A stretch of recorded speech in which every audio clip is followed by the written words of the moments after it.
Luke Turner, a senior football player, said the following about Rice University. "That man right there gave me a chance when no one else gave me a chance. I love this university, I love that man back there, and I'll do anything for him. It has given me the opportunity that I'll never get to compare to anything else. The best academics I could ask for, and the best people in the world. My experience here has been the best, and that's all I can say." Luke's emotional speech after Rice's win against UNC Charlotte on Saturday, November 28, 2015, struck a chord with student athletes and non-student athletes alike. His love for athletics is not unique. Student athletes across the country and across teams echo similar sentiments. That said, being a student athlete at a school like Rice is especially difficult, where the academic reputation precedes its athletic one. When sportscasters talk about Rice, they mention that our athletes are true scholar athletes. As an academic institution, Rice is ranked number 18 in the country according to US News and World Report.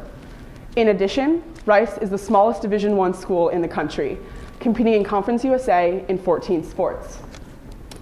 Academically, the Owls have one of the highest graduation rates for student athletes across the country, ranked 8th, with a graduation rate of 92% from 2005 to 2009. Notably, the football team actually was ranked 3rd, with a graduation rate of 95% over that same time period. Rice athletes succeed in the classroom. 50% of Rice student athletes are named to the Conference USA Honor Roll every year. Many researchers argue that participation in a sport teaches important skills that are not taught in the classroom. Athletics have been found to contribute to growth in interpersonal relationships, peer relationships, interpersonal skills, leadership development, personal and social well-being, and students' commitment to their academic institutions. Other researchers argue that dedication to a competitive sports team takes away from athletes' participation in their school, making it more difficult for them to study because of sports practice, travel, and games, which makes it more difficult for them to earn good grades. This research supports the dumb jock stereotype, arguing that student athletes are in school not to play, or only to play on their teams, but not to actually participate in the academic institution. This is a particularly damning stereotype here at Rice, where athletes juggle Division I athletics with difficult academics while trying to battle that stereotype and prove their professors and their peers wrong. We all use stereotypes. It's okay. They help us categorize people, and they help us to shape our perceptions of people. However, that doesn't mean that all of them are good. Some of them are, but some of them aren't. And that can have an incredibly negative effect on people. They cause us to treat people unfairly. It can actually cause us to create completely wrong expectations of people. Some groups of people are vulnerable to something called stereotype threat. Unlike stereotypes, which are expectations that we have about others, stereotype threat is something about the situation that makes people feel like others are expecting them to perform poorly and less of them. It can explain lower performance from people who are in a situation when they know others have a negative perception about them. Imagine that you're going to go do something, and you know walking into that classroom, say, or onto the sports field, that people expect you to do poorly. Knowing that people feel that about you can actually negatively impact your performance. It might not make sense, but it happens. Even though you know you can do well. And this is the part that's really interesting, because it's not just, oh, I'm bad at math, so I'm going to do poorly, and that's what people say about me. But it's the expectation of, actually, I can do really well.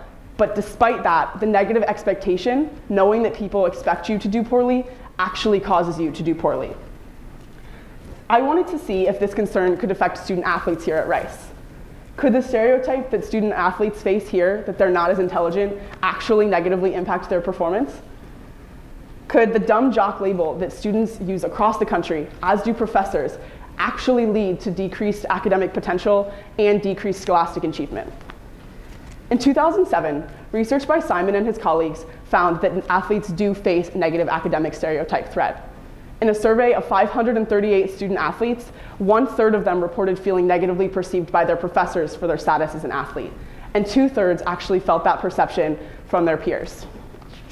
70% of the student athletes, of the people surveyed, of those student athletes, actually said that they'd heard comments directly targeted to student athletes saying that they were dumb, low intelligence, and that they're not motivated. I interviewed Rice student athletes across sports and academic disciplines to see if this holds true here. Many of the student athletes that I interviewed feel that they face discrimination in the classroom, both from their professors and from their non-athlete peers. One student athlete said that he feels that there are eyes on him every time he walks into a test because people expect him to cheat because he's a student athlete. Another student athlete introduced herself as an athlete on the first day of class, like they're all told to, and her professor said, "You're gonna fail this class." Another student athlete walked into class, and when they were choosing group projects for the semester, the teacher said, "Athletes, make sure you're in a group of 4 instead of a group of 3, because you're basically half a person and can't pull your weight." This is true stories from Rice professors that they have said to their students. These statements and countless others like them, some of which you'll see up here, make me think that indeed students and professors at Rice expect student athletes to do poorly in academic institutions. It also gives me an idea of how to change the outcome. For my honors thesis project in psychology, I completed an experiment to see if I could enhance performance on an academic task, in this case, a math test, by reminding student athletes that they shouldn't be concerned about this. The idea was that, based on previous literature and research by Claude Steele, we can expect that student athletes might suffer from stereotype threat because their professors, peers, and experimenters expect them to do poorly, and they're worried about confirming this. Now, their concern for performing poorly and confirming the dumb jock stereotype is what stereotype threat is. That's what it means. That if they are expected to do poorly, they will because they're concerned about actually fulfilling the stereotype that people expect of them. If we alleviate that threat and tell student athletes that they shouldn't be concerned, can this improve their performance on the math test? So 630 student athlete and non-student athlete participants completed a 30-question math aptitude test. I manipulated stereotype threat of student athletes by either giving them instructions designed to alleviate stereotype threat or not. So the specific sentence was, "Please note that data from Rice University shows that student athletes at Rice are equally successful in securing job offers and graduate school acceptances by graduation as non-student athletes." Other than that, all of the instructions were identical. The results of the study are striking. Student athletes in the alleviating condition scored significantly higher than those in the control condition, where they presumably scored lower because of the threat of stereotype. In fact, they actually scored 7% higher on the math aptitude test in the alleviating condition than in the control condition. In addition, 69.2% of the students surveyed said that they believe that student athletes at Rice face a stereotype. In addition, another 23% said that they were unsure. That means that 93% of students think that it's possible that student athletes face a stereotype, which is much higher than even the 70% from Simon's study. Taken together, these results suggest that stereotype threat obviously does exist at Rice and it suppresses performance. Rice's mission statement is as follows. As a leading research university with a distinctive commitment to undergraduate education, Rice University aspires to path-breaking research, unsurpassed teaching, and contributions to the betterment of our world.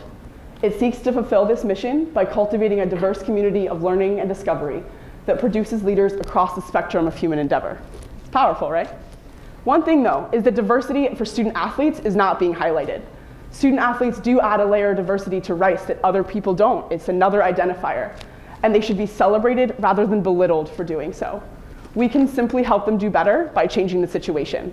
And I honestly believe that it is the obligation of the entire Rice community and everyone to not just tell them that they'll do just as well, but remind them that they are just as good and deserve to be here. This is the first step in improving the relationships between student athletes and non-student athletes on campus. Thank you.